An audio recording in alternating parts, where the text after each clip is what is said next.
کئی بار لائف میں ایسا ہوتا ہے اور ایسی چیزیں فیس کرنی پڑتی ہے کہ جہاں پر ہم اللہ تعالیٰ کی عبادت بھی کرتے ہیں، قرآن بھی پڑھتے ہیں، ذکر بھی کرتے ہیں، ہر وہ چیز کرتے ہیں جس کو کرنے سے ہمارے گھر میں رزق بڑھتا ہے، ہمارے گھر سے بے برکتی، غربت، پریشانی دور ہوتی ہے، ہر وہ اچھے کام کرتے ہیں، روزے رکھتے ہیں، ایکسٹرا چیزیں کرتے ہیں، اچھا ہر کام کرتے ہیں، لیکن اس کے باوجود بھی ہمارے گھر میں اچانک سے کبھی کبھی بہت زیادہ ایسا کچھ ہونے لگتا ہے جس سے ہمارے گھر میں بے برکتی، نحوست، غریبی، غربت اچانک سے آ جاتی ہے کوئی مصیبت کے طور پر، اور ہم لوگ یہ سوچتے ہیں اور یہی سوال کرنے لگتے ہیں خود سے بھی اور کبھی کبھی اللہ سے بھی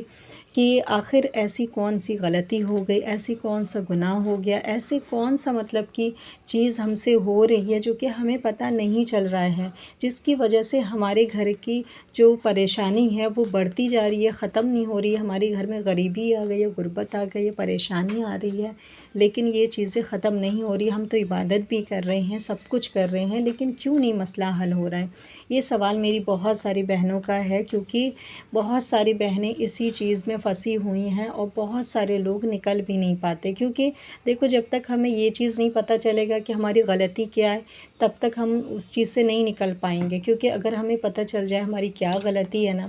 تو ہم اس کو سدھار لیں گے اور اللہ تعالیٰ سے معافی کر لیں گے، لیکن جب تک ہمیں پتہ نہیں چلے گا ہماری غلطی کیا ہے، ہم یہی سوچیں گے کہ ہم تو 5 وقت کی نماز بھی پڑھتے ہیں، قرآن بھی پڑھتے ہیں، عبادت بھی کر رہے ہیں، اللہ کی ذکر بھی کر رہے ہیں، پھر ایسا تو ہم کچھ چھوڑ ہی نہیں رہے ہیں نا جس کی وجہ سے اللہ تعالیٰ ہمارے گھر میں غریبی، غربت آ رہی ہے یا دے رہے ہیں، پریشانی ہماری حل نہیں کر رہے، ختم نہیں کر رہے، تو ایسا کچھ تو میں کر ہی نہیں رہی ہوں، پھر کیوں ایسا ہو رہا ہے کہ میرے شوہر کے رزق بڑھ ہی نہیں رہی ہے، وہیں کہ وہیں رکی ہے، بلکہ کم ہو جاتی ہے لیکن بڑھ نہیں رہی ہے، سب کچھ کر رہے ہیں لیکن کچھ نہیں ہو پا رہا ہے۔ تو آج کی اس ویڈیو میں 5 ایسی بڑی وجہ بتاؤں گی جو کہ ہم ڈیلی روٹین میں کرتے ہیں ایسی غلطیاں، اور ہم یہ سوچتے ہیں کہ یہ غلطی نہیں ہے، کیونکہ آج کا جو وقت ہے نا وہ ایسا ہے، سوشل میڈیا کا ہے اور بہت زیادہ ماڈل ہے، تو کسی کے پاس ایسا وقت بھی نہیں ہے نا کہ جو قرآن حدیث کو اچھے سے پڑھے، اچھے سے سمجھے اور یہ عورت جانے کہ عورت کا لائف اسٹائل اور روٹین اس کا کیسا ہونا چاہیے اسلام کے حساب سے،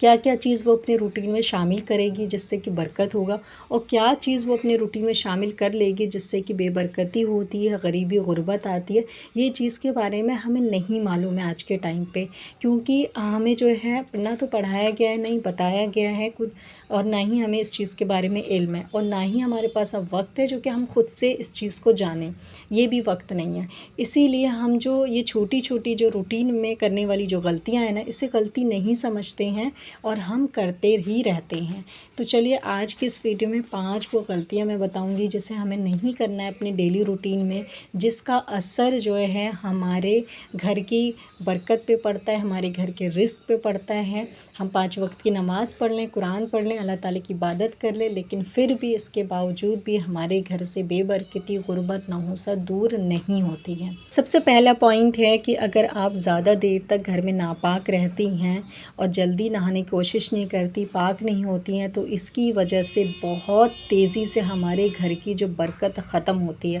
جب کوئی عورت اپنے گھر میں زیادہ دیر ناپاک رہتی ہے تو اس پہ لعنت برستی ہے، ٹھیک ہے، اور مرد کے اوپر بھی، عورت کے اوپر بھی۔ تو اگر آپ کا شوہر اگر زیادہ دیر ناپاک رہتا ہے، نہانا نہیں چاہتا جلدی، تو اس کو بھی بولیں کہ وہ جلدی سے غسل کر لیں، اور اگر آپ کے اندر ایسی کوئی عادت ہے تو آپ بھی جلدی نہانے کی کوشش کریے۔ اب یہ چیز کو ہم امپورٹنٹ کیوں نہیں دیتے ہیں کہ جلدی نہانا ہے یا اس سے جو ہے ہمارے گھر میں نحوست آتی ہے؟ کیونکہ ہم جو ہے جیسے ہاؤس وائف ہم یہ سوچتے ہیں کہ اب کھانا بنا لیتے ہیں، نہانا ہے پہلے کھانا بنا لیتے ہیں، کھانا بنانے میں پسینہ پسینہ ہو جائیں گے، پھر نہا کے کون کھانا بنائے، تو پہلے کھانا بنا لیتے ہیں۔ کھانا بنانے میں آپ کے 2-3 گھنٹے گئے اور ناپاک ہو کے تو ویسے ہی کھانا نہیں بنانا چاہیے، برکت نہیں ہوتی ہے، لیکن ہم نے بنایا کیونکہ ہم نہانے جا رہے ہیں، اسی لیے ہم جو ہے کھانا پہلے بنا کے جائیں گے، کھانا نہانے کے بعد کون کھانا بنائے گا، یہ سوچ کر کے جو ہم ناپاک رہتے ہیں، کھانا بنا رہے ہیں، ہم برتن دھو رہے ہیں، اپنے کچن کی صفائی کر رہے ہیں، ہم اپنے گھر کی صفائی کر رہے ہیں، ہم ہر کام کر رہے ہیں یہ سوچ کے کہ ہم نہانے جا رہے ہیں، تو نہانے سے پہلے سارا کام ختم کر لیتے ہیں، نہانے کے بعد میرے پاس کوئی کام نہیں رہے گا،